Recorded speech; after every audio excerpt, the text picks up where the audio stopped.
It's a rough ride aboard a 737 on descent to New Orleans. We were getting tumbled around pretty good. A violent thunderstorm has caught the pilots off guard. Mayday, TACA 110. We're in the middle of a storm. We're talking about the equivalent of an atomic bomb going off. Everything went black. All the alarms start sounding in the cockpit.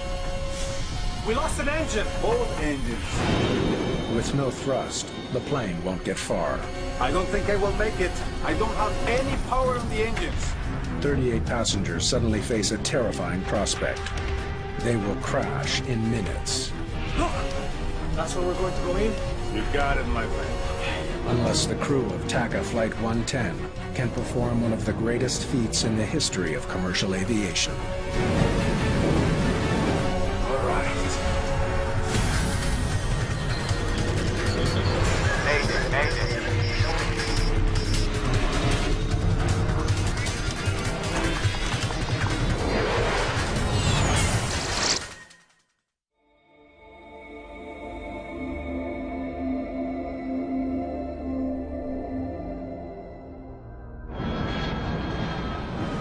A brand new Boeing 737 is making its way through heavy thunderstorms and hail, 30,000 feet above the Gulf of Mexico.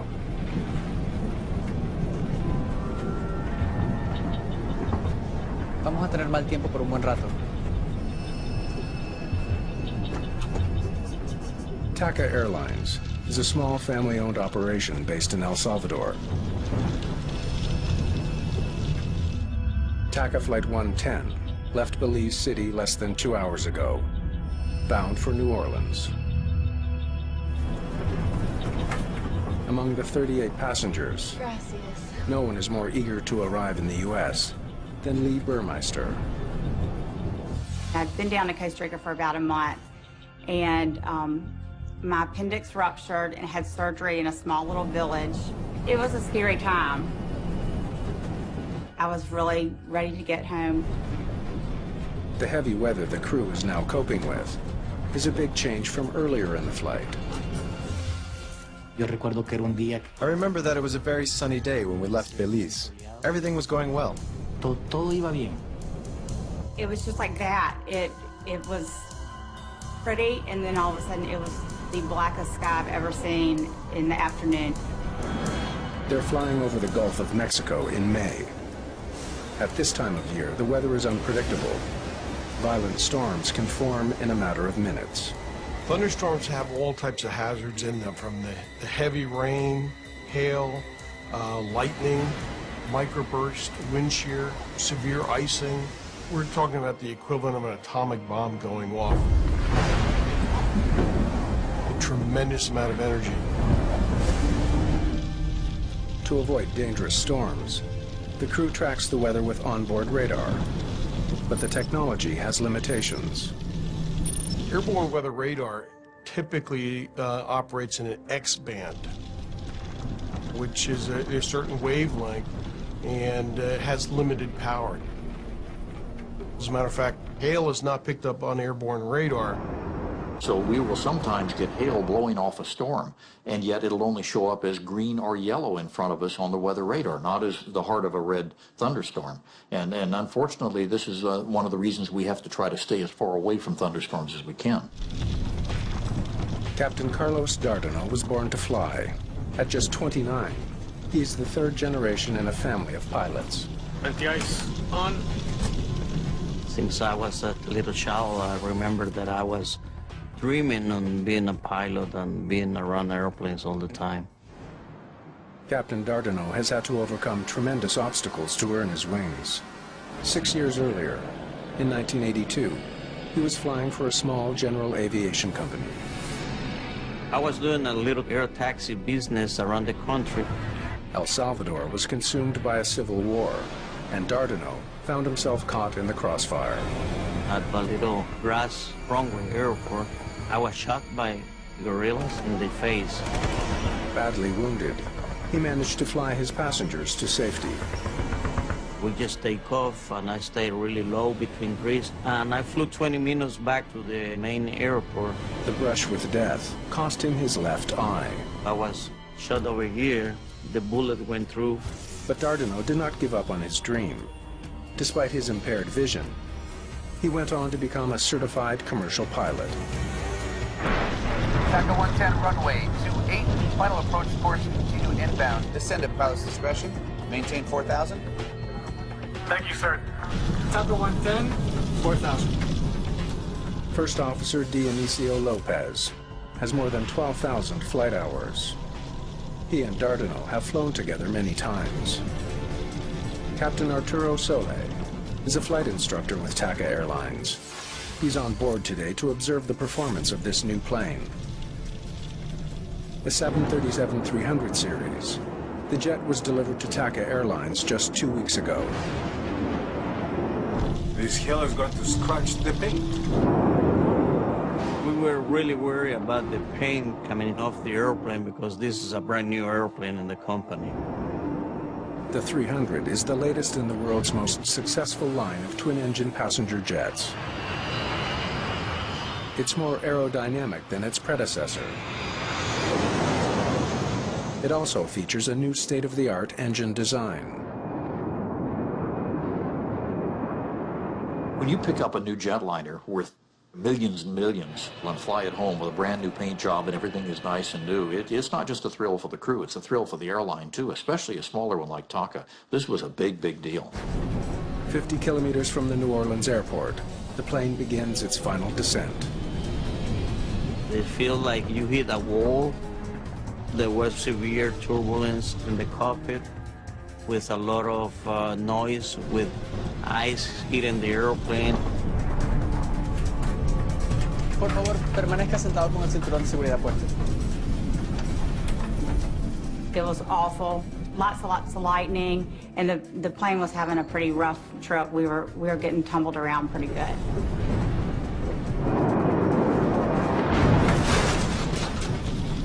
As the flight attendants take their seats. Flight attendants, please take your seats.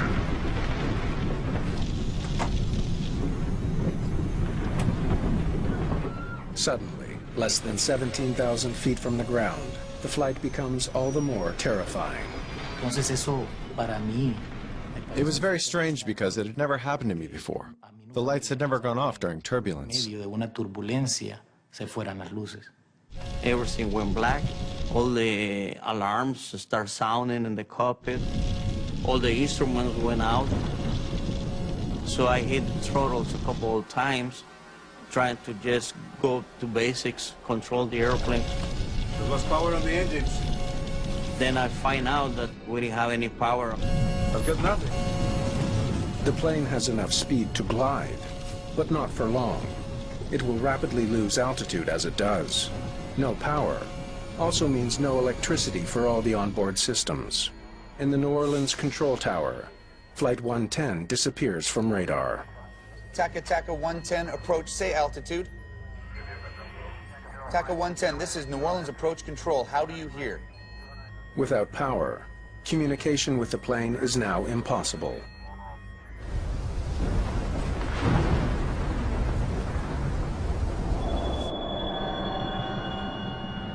It's really quiet.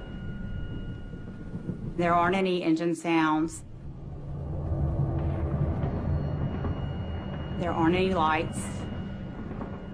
It feels like you're in a dark room without any power.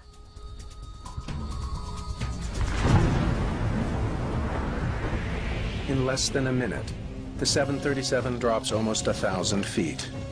It continues to fall.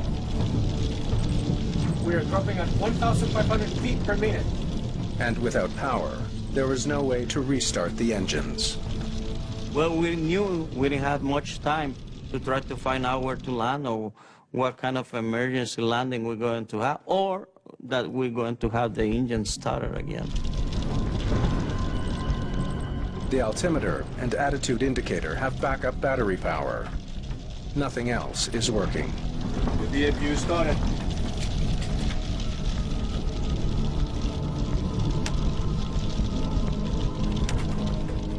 The APU, or Auxiliary Power Unit, is a backup generator that provides emergency power to vital systems. But starting it takes time.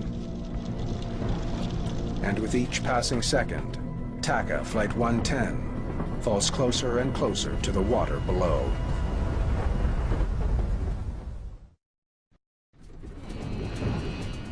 It was very quiet. You could hear the hail hitting the plane. I was thinking that this was it, that it's going down, and this is my last day. Lovers, watch the gauges. Without power to the engines, the state-of-the-art jetliner has become a 43-ton glider. We were wondering if we can get the APU going really fast. You know, you're gliding down in the middle of the thunderstorm, trying to get the power going.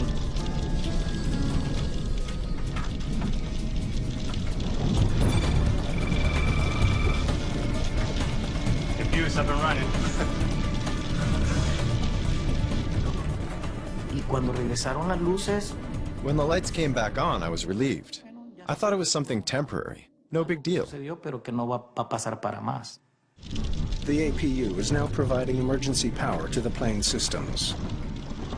But the engines are still not running. To fire up the powerful turbofan engines, the crew must follow the procedure for a complete engine restart. Fast vital. The fuel lever's off.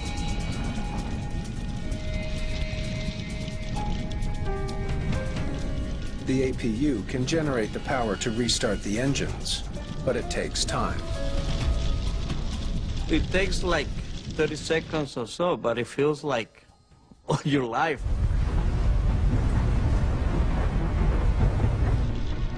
Parameter day to New Orleans.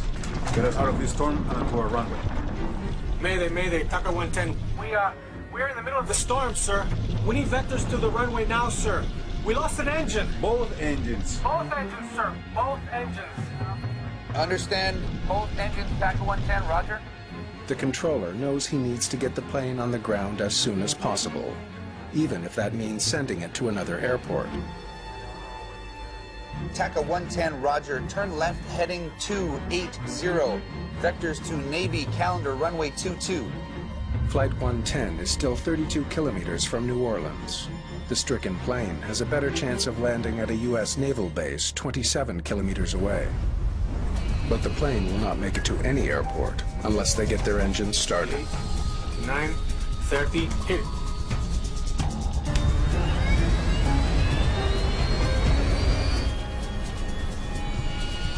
Only 5,000 feet from the ground, the left engine ignites. Speed.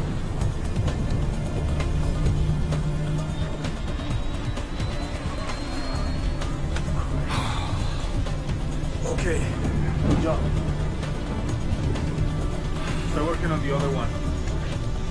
The plane can fly with only one engine, but both engines would be safer, especially in bad weather. Request a vector back to New Orleans. Okay, we have one engine back on. Request vectors to New Orleans. TACA 110, Wilco, fly heading 290. Vector around the thunderstorms to your right. Meanwhile, Captain Soley is taking the steps to fire up the second engine. Here comes the other one. And here comes the other one. Speed. All right. And you got both of them. With both engines back, it appears the crisis is over. Okay, sir, we have both engines back now. We really appreciate what you've done for us. We are going to go down to 310. For the engines to come back on, it really didn't make anybody feel that much better. We are still in a mess.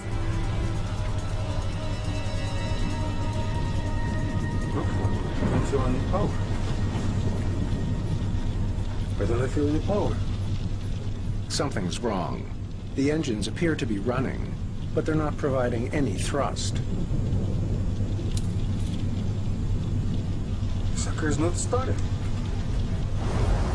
Then, the gauges show that the engines are overheating. They're burning up from the inside. The risk of a catastrophic engine fire now leaves Dardanel with no choice. He must do something no pilot would ever want to do: shut down both engines for good. Once again, The plane is without power and falling fast. We knew that we don't have any possibility to restart the engines, and then we had to start looking for some place to land. The plane is quickly closing in on 3,000 feet. At the rate it's dropping, it won't make it to New Orleans. Okay, where do I put this thing down? Visibility begins to improve when the plane breaks through the storm clouds. But it's still raining, and Dardanel has less than 3 minutes to find a place to land. I was seeing just swampy land all over the place. New Orleans is surrounded by canals and lakes. The city is protected by a system of levees, man-made barriers designed to prevent flooding. It's no place to try to land a 737. We don't have power on the engines. TACA 110, I'm going to vector you to Lakefront Airport. You're only 11 miles from Lakefront. I don't think I will make it. I don't have any power in the engines. I guess we'll have to go down. We're going to declare an emergency. We're going to have to decide where to put this thing. TACA 110, do you have visual reference to the ground at this time? Yes, sir. TACA 110, there is an interstate highway directly ahead of you at 12 o'clock and 7 miles. We'll see where it is. Landing on a highway may be Dardanel's only option. It was probably a possibility, but you always know that the freeways are full of cars. So no way I'm going to try to land in the highway because we'll kill many more people. So that was not our option, really.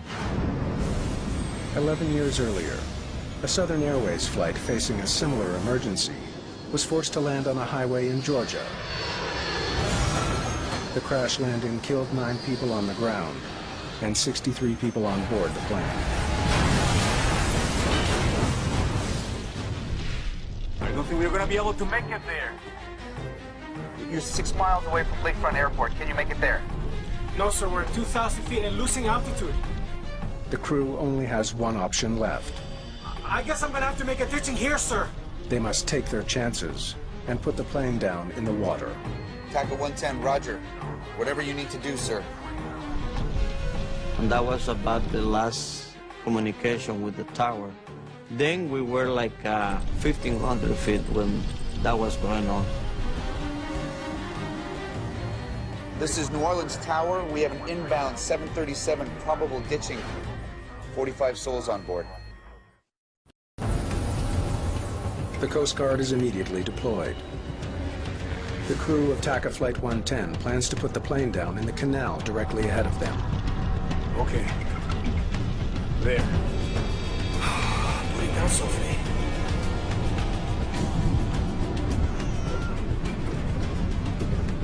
It was kind of the feeling of everyone on the plane that we weren't going to get out of this.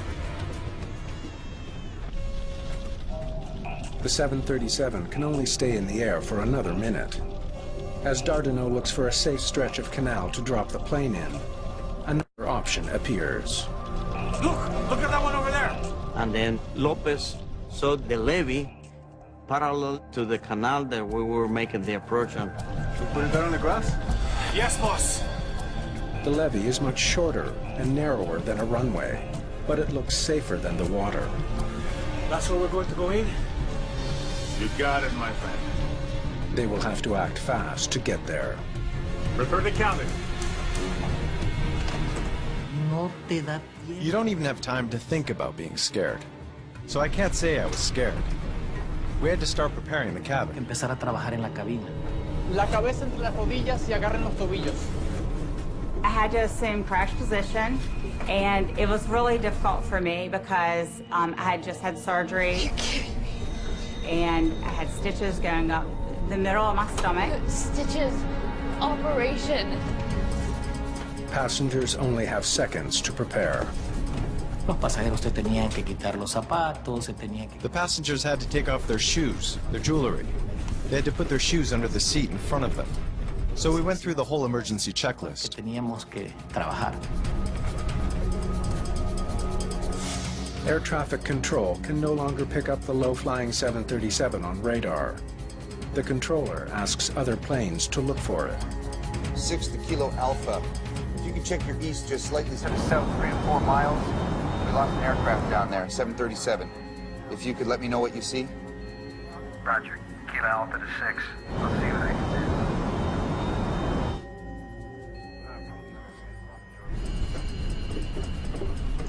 Me sentí con miedo al momento. I felt scared when I got back to my seat. That's the moment when I really got scared. Yeah. Okay, put the gear down.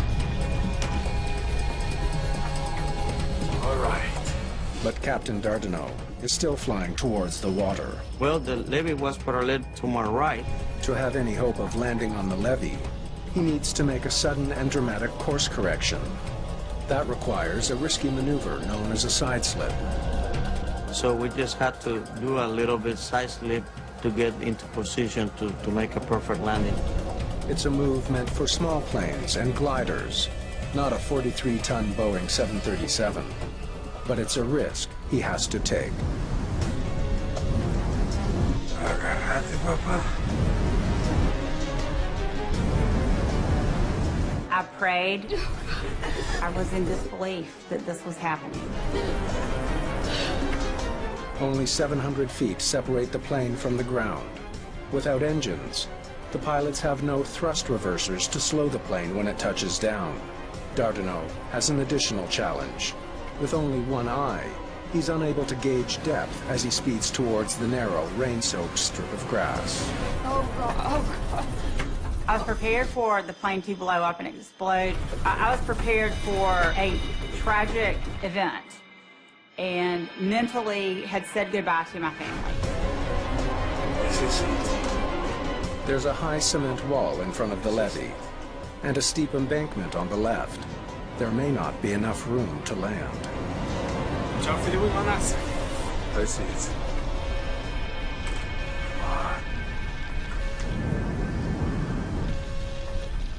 Aquí te tengo, baby. Aquí te tengo.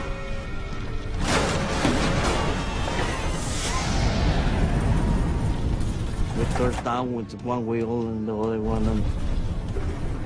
Was it a hard landing? Yes.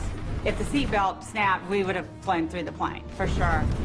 On the soggy grass, the plane is in danger of skidding off the levee into the water. I was trying just to control the airplane, not to hit the brakes and not to lose the airplane at the last minute, you know. The spoilers were out. So we were just thinking, okay, we make it, we make it, we make it.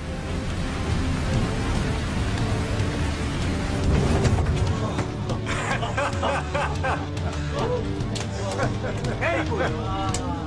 Very good. Very good, sorry. I was surprised. It was a hard landing, but it was a nice landing. Just to be alive.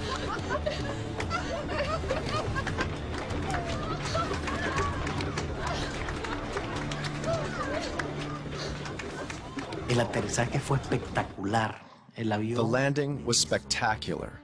The plane landed so smoothly. There wasn't even a bit of turbulence.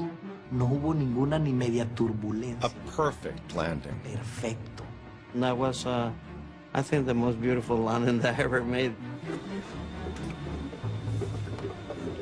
Cuando yo vi When I looked out my window, there was no fire. So I immediately opened the door and deployed the slide. Salió el tobogán.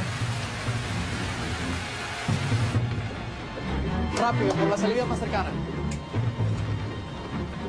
They told us to get off the plane, that the plane was going to blow up. The New Orleans controller has no idea what has become of TACA Flight 110. Another aircraft relays the news to the tower.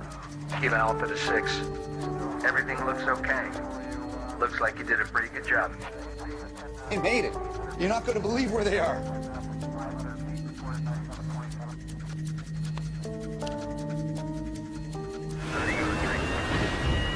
For the first time in history, a 737 without any engines has landed safely outside of an airport.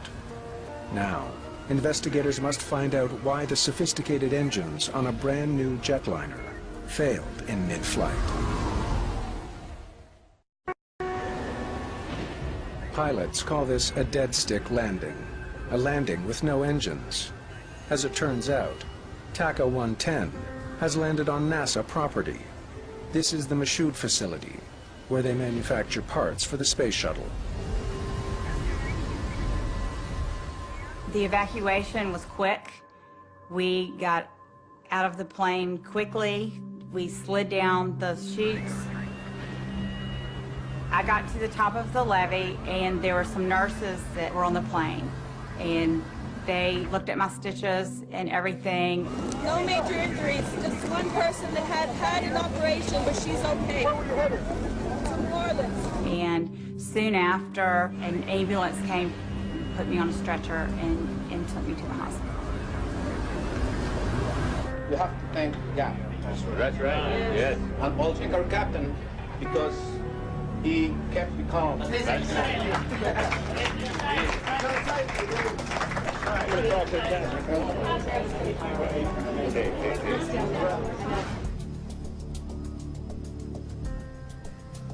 Now that's not something you see every day.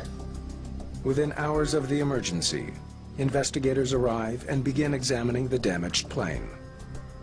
To end up with a jetliner sitting on a levee, having landed there, being perfectly intact, is almost an unbelievable sight. It's beyond incredible. There's a couple of questions for you, but first thing I'd like to say is, nice landing.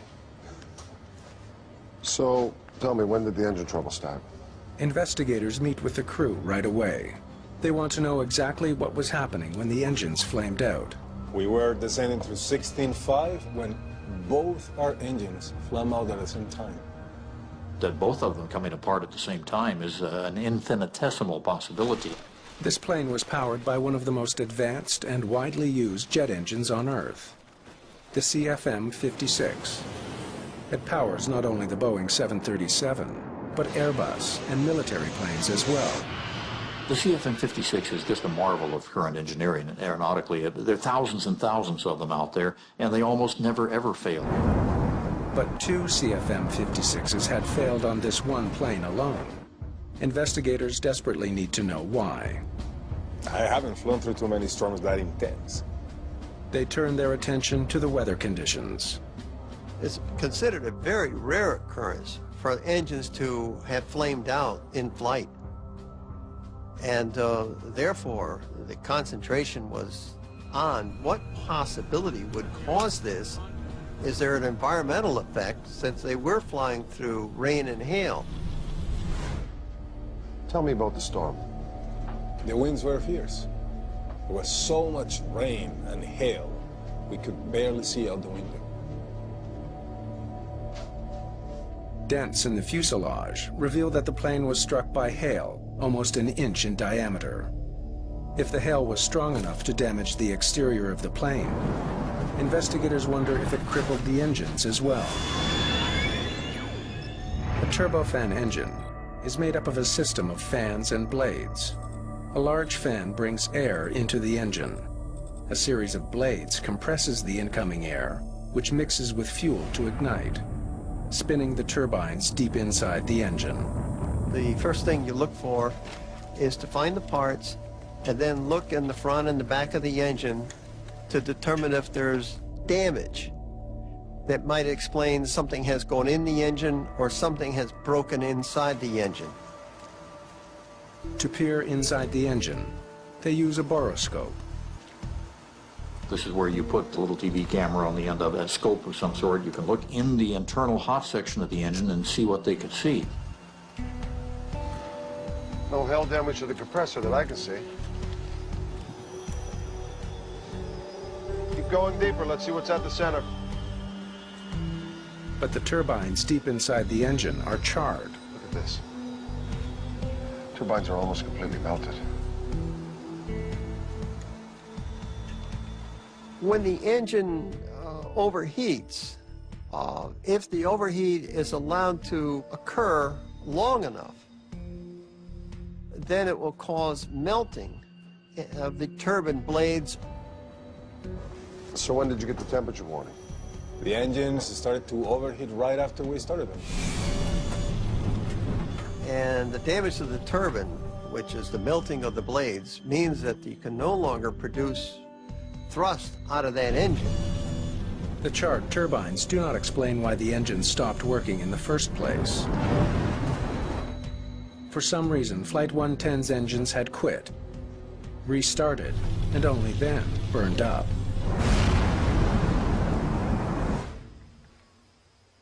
But before the search for answers can continue, investigators are confronted with another problem.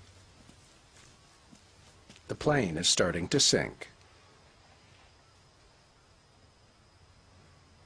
It can't stay here much longer. Maybe NASA has some ideas. The levee was never meant to support 43,000 kilograms.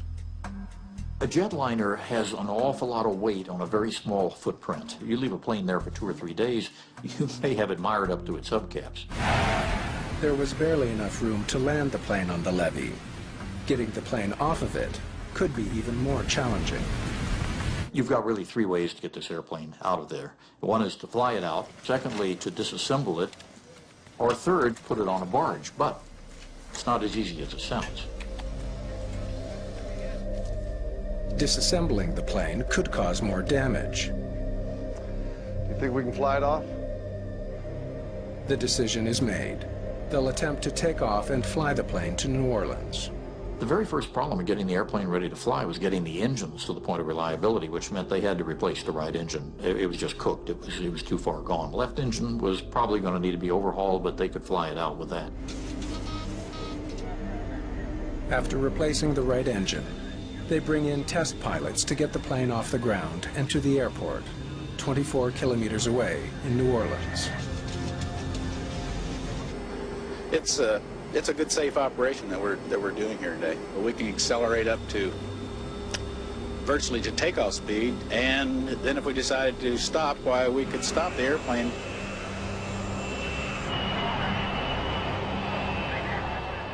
With no passengers and very little fuel to weigh the plane down, it reaches takeoff speed in just 365 meters. The investigation at the emergency landing site comes to a dramatic end. In most scenarios in which an airplane comes down in the wrong place but is still intact, you probably never get it out that way. This just happened to be amazing luck. Hey guys. Investigators must now try to figure out why the engines failed in mid-flight. If rain caused them to shut down, thousands of other planes are at risk. This was an incredible situation because these engines are just too reliable. Did they go through a thunderstorm? Well, that's not supposed to do it, so what happened?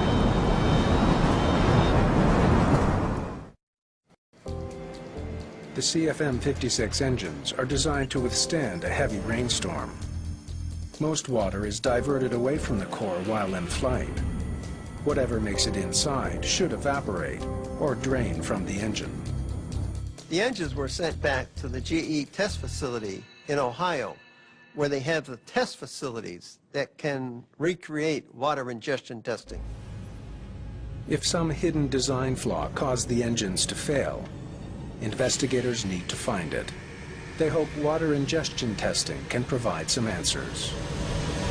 Once they got these engines in the shop and started testing them, the very first thing was to go to the FAA standard, the way FAA had tested them in the past and what had been approved. Okay, let's see what they can handle. You basically spray water from nozzles into the inlet of the engine, and the amount of water you adjust in percentage to the amount of air to simulate flight conditions. Despite rigorous water testing, the engine does not flame out. Like we thought, wasn't the rain. Nothing went wrong. The engine continued to run. So obviously something else had happened.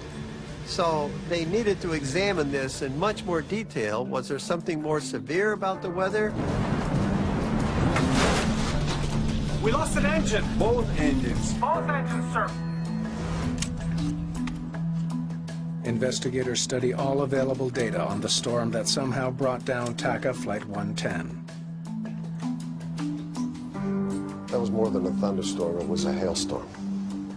In the case of the TACA, we had basically a frontal system to the north, some very strong winds in the vertical producing several hail events. and in the southern latitudes, you don't typically see too many hailstorms. So it was abnormal. The engines are designed to ingest water, but investigators are unsure if hail acts differently from water inside the engine. They never thought about hail getting into the core. Hail is only created in a thunderstorm. It basically starts as a raindrop. It goes up above the freezing level, freezes, becomes a piece of ice. Then as it gets heavier, drops back down below the freezing level, coats another layer of water around it, and gets back into the updraft again, brought to higher altitudes, and refreezes. So hail is multiple layers of ice that forms on a particle.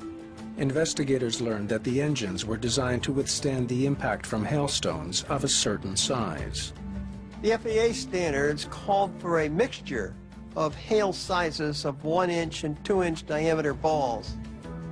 Some of the hail TACA 110 encountered was smaller than that. Those smaller pieces of hail could make their way through the fan and compressor blades, accumulating deep inside the engine where they would melt. Hail was considered to not be a factor in the center core, but if it had been, what would it look like? Investigators calculate the amount of hail that could have entered the engine core. They then estimate the volume of water the melting ice would have produced. That's substantially more water. Investigators want to know if this excess water overwhelmed the engines and caused the failure. Okay, let's try more water and see what happens. They perform another water ingestion test. This time, adding even more water to account for the hail inside the engines. So if they used enough water to emulate that, maybe they could make it fail. Well, they tried using a high speed on the engine, and still it wouldn't fail.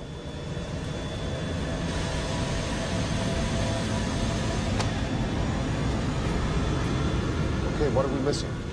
Or whether there's something unique about the engine operation itself that might have contributed to the engine losing power. Engine performance figures from the flight data recorder give investigators a new lead.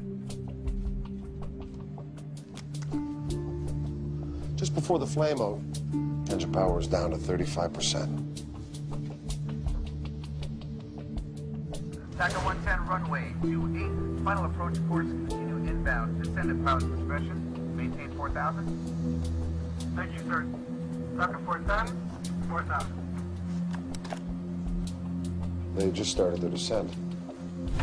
Thank you, sir. TACA 110, 4,000. As the plane began its final approach to New Orleans, the engines automatically reduced power to slow down for their descent. At a lower power setting, the engines may not have been able to handle as much water.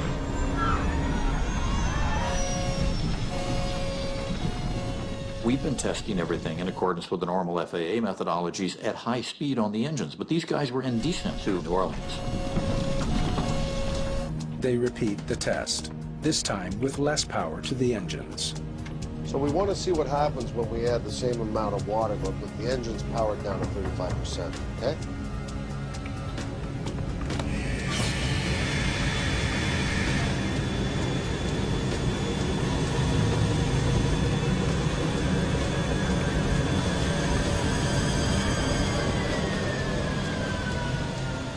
The big aha moment was when they realized that it was the speed of the engine that was managing to get the engine through the ingestion of as much water as they could throw at it, and presumably as much hail. But when the engine went down to idle, that's when they managed to find the key.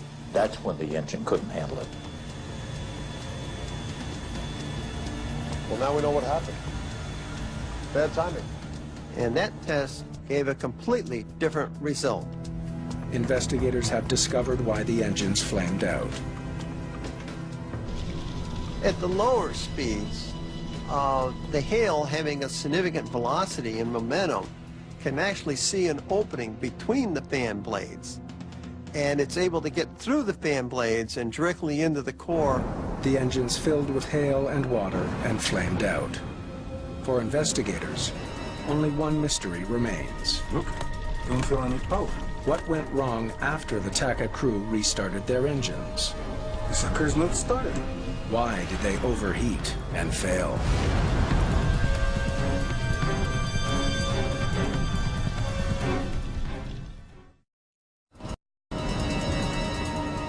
When the engines on the 737 flamed out, the crew knew they had to act fast. We lost power on the engines. To have any hope of restoring engine power, they needed to first get the APU running. Get the APU started. Since the engines were no longer spinning, they had stopped ingesting air and water, but a successful restart was far from guaranteed. If you do not have all the proper conditions, you can get what's called a hot start, which means that you have too much fuel for the amount of air going into it, and the flame will now migrate into the turbine where it could overheat it. After studying the engine data from the flight recorder, investigators conclude that the overheating and ultimate failure of the engines was in fact due to a hot start. Mayday, mayday, TACA 110. We lost an engine. Both engines. Both engines, sir. Both engines. With his engines flooded with fuel and no time to properly drain them, Dardano hit the ignition switch.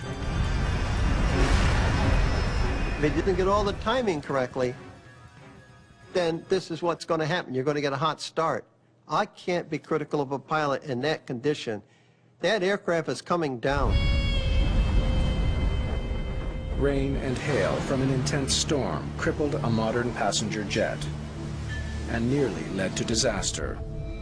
Investigators must find a way to make sure it never happens again. One of the beauties of aviation and aviation safety is when we find there's a problem, everybody works together to solve it. And in this case, the problem indicated a need for an engine change, not a complete design overhaul, but just a few tweaks. But that was done almost immediately, much to the credit of everybody involved. The shape of the engine nose cone and the spacing of the fan blades is modified in order to better deflect hail away from the core. Also, additional bleed doors are added to drain more water from the engine. That sort of thing hasn't happened again, and there are thousands and thousands of these engines flying every day for hours and hours and hours. Within a year of the incident, 737-300s around the world are retrofitted with the upgrades. The plane involved in the daring landing is back in service within a month. Look at that one over there. That's where we're going to go in? You got it, my friend. The crew's action on Flight 110 are legendary in the aviation world. The decision-making at the very end, when they were going to put it in the canal and saw an opportunity to put it on dry ground and did so, that was superlative. It was the decision-making. Investigators credit the calm nerves and determination of Captain Carlos Dardano. Watch out for the wing on that side. I see it. For avoiding what could have been a fatal disaster.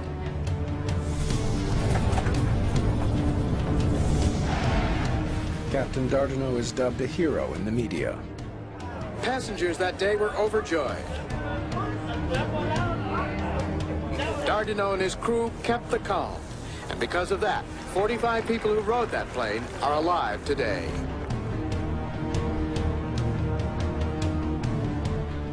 Today, the Dardano family tradition continues. Carlos's son and daughter have followed in their father's footsteps, both becoming pilots. At the beginning, I was mad when I was shot. I lost part of my vision, and then I had this accident that everything went well. And 20 years later, I have a career, I have a good life, and life is for a reason is for life.